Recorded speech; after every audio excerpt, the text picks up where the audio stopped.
Alright YouTube, so the Fallout 76 panel at QuakeCon 2018 has came and gone. Your boy took a lot of notes. We have like 2.5 to 3 pages of notes over here, so we're kind of just going to jump into it.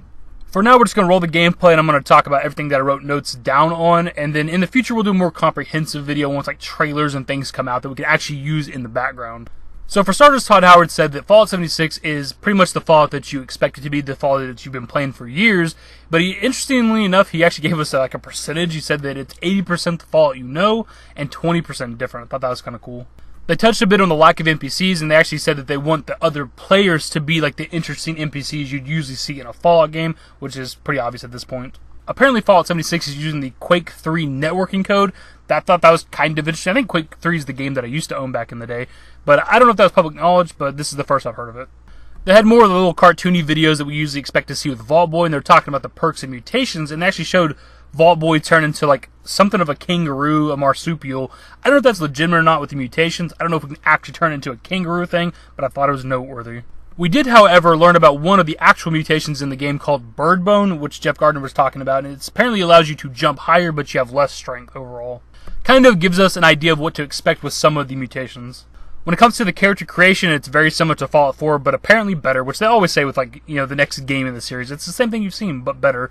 We have an ID badge, apparently, that we use the photo mode for that we've seen in some of the gameplay where you take a picture with you and your group of friends or with like a dead animal or creature or whatever. Maybe it's just like a social feature. If somebody comes up to you, they can check your ID badge. I don't know what it's for exactly. And also, we can change the look of our character at any point in time. I'm assuming we probably have to at least be at our camp or our settlement or whatever. But yeah, you can just kind of change your character on the fly anytime you want to. Alright, moving on to the perk system, we have a pretty good explanation, I think. Obviously, you level up, you put a point into a special stat, and then you pick a perk. But they actually went into more in depth than that. So we know that you can rank up perk cards in the game, but the way it works is you just take like the rank 1 of a perk card, you get the second rank, and it just combines those 2 perk cards into one that costs more to use. And the way the cost system works, and I think this pertains to the limited amount of perk cards that you can have active, is you level up and put a point into a special stat. Now the number in that special stat is your like perk card pool. So like say you have 10 perk points into like strength. You have 10 points to mess around with when it comes to perk cards. So you might be able to use, you know, a perk card that costs 3, and then another one that costs 3, and another one that costs 4. That equals 10. And I believe that's exactly how it works. The special stats can now go up to 15 instead of just 10, so you can kind of invest more into a certain special stat that you like.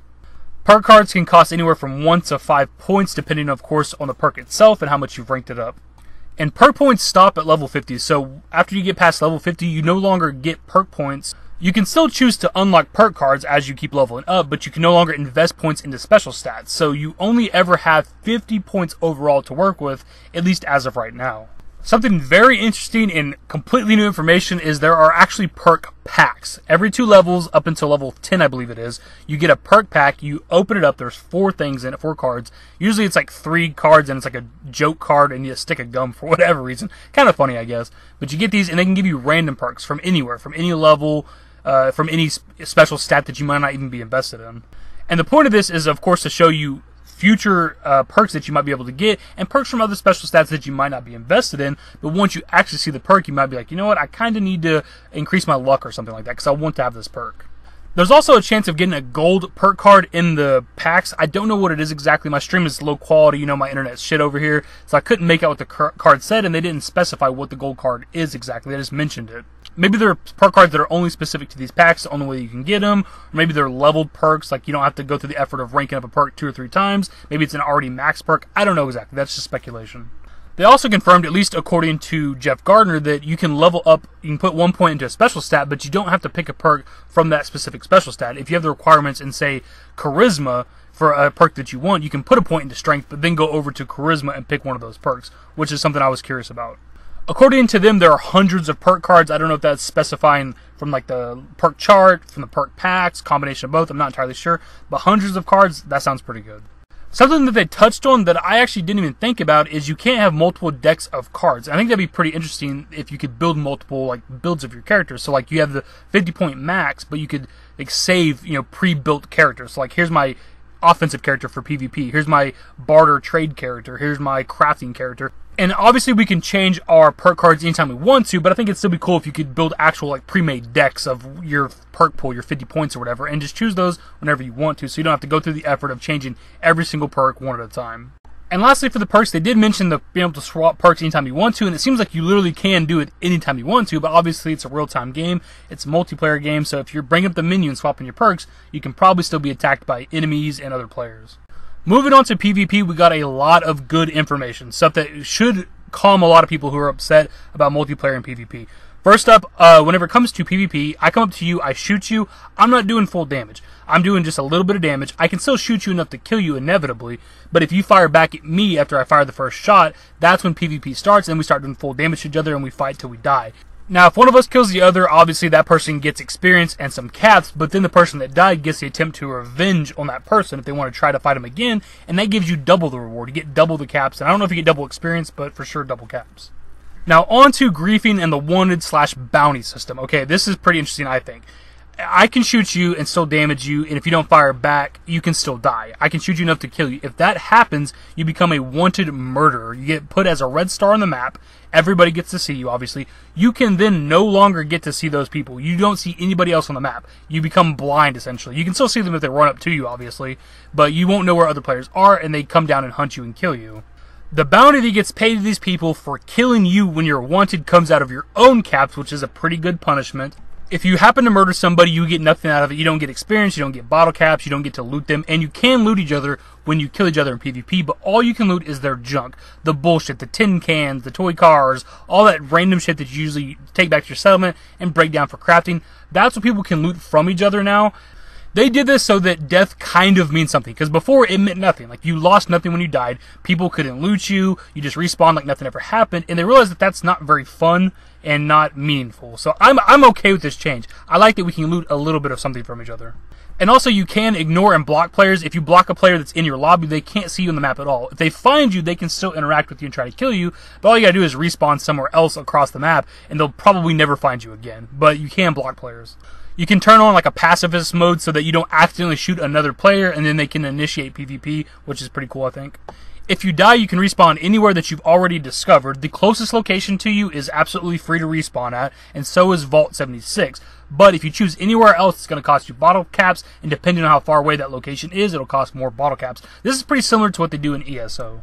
There's also stashes in our settlements, in our camps, and all around the map that you've put items in there, they're completely safe. And this makes me wonder that if I don't have something stored in a stash, if I say just have my items stored in like a dresser in my settlement, can somebody steal that? Because this makes me feel like they probably can. When it comes to PvP, they actually touched on a little bit with like a higher level player versus a lower level player, and they compared it to what you'd expect in a Fallout game if you're low level trying to fight a higher level creature, like a Deathclaw or something like that. Like, it's going to be kind of a tough fight, but it's a little more dumbed down when it comes to PvP. I guess maybe it's a little bit easier to kill other players than it would be like a high level creature, so like you can have a combat knife fighting a guy who's in power armor with a minigun, and you still have a good chance of killing them even if they're higher level than you. At the start of the game, when it comes to VATS, you cannot target specific body parts. It's actually locked behind a perk. You can still do VATS, but I think it just probably highlights their entire body, and you just shoot at them and damage them. But if you level up your perception, level up VATS through perk cards, that's when you get the ability to actually target specific body parts, probably have better accuracy, do more damage, whatever. The emote wheel, we've obviously seen that in some of the previous gameplay, but they actually added in, I guess somewhat recently, proximity chat, which a lot of people were wondering if you could walk up to another player, be in their general area, and talk to them instead of having to be stuck behind, an emote wheel or have to be in a party with them to talk. Enon Zur is back to do the soundtrack for the game. I know he's part of Fallout 4. Don't know if he did any of the previous games, but I love the ambient music for Fallout 4, so that's a positive for sure. And it's the biggest soundtrack they've had so far for a Fallout game, the most music they've added for like the radios and stuff like that. They're still pushing that they're dedicated to private servers and mods inevitably. Again, we don't have a window of time for that. I don't expect a window of time. They're going to do it eventually. They're dedicated to that, is what they said. And they ended the press conference by saying that we're going to get more info soon. Hopefully that's really soon. And that's everything I took notes on for the Fallout 76 press conference at QuakeCon 2018. There's probably some things I didn't write down that other people would find interesting, but this is everything that caught my ear. If there happens to be something that I missed, be sure and let me know in the comments below. And I know there's a lot of information in this video, but just let me know your thoughts below. If you were worried about PvP, multiplayer, griefing, whatever, let me know if the recent information calms you a little bit, because I think it should. Like, this is strictly good information. When it comes to griefing, there's no benefit to it, really. If you decide to murder me, you can't loot my body, you gain no experience, no bottle caps, a bounty gets put on your head, everybody sees you on the map, you can't see anybody else, they get to kill you, the money for the bounty comes out of your own pocket. Like, I think this is all a very, very positive thing. And as always, guys, if you went on to enjoy the video, give it a thumbs up, subscribe to the channel if you guys are new, turn on notifications, follow me on Twitter, add my Discord, links to my social networks are in the description and in the outro. Later, guys. Give me forever for a while, give me forever for a while, quit acting like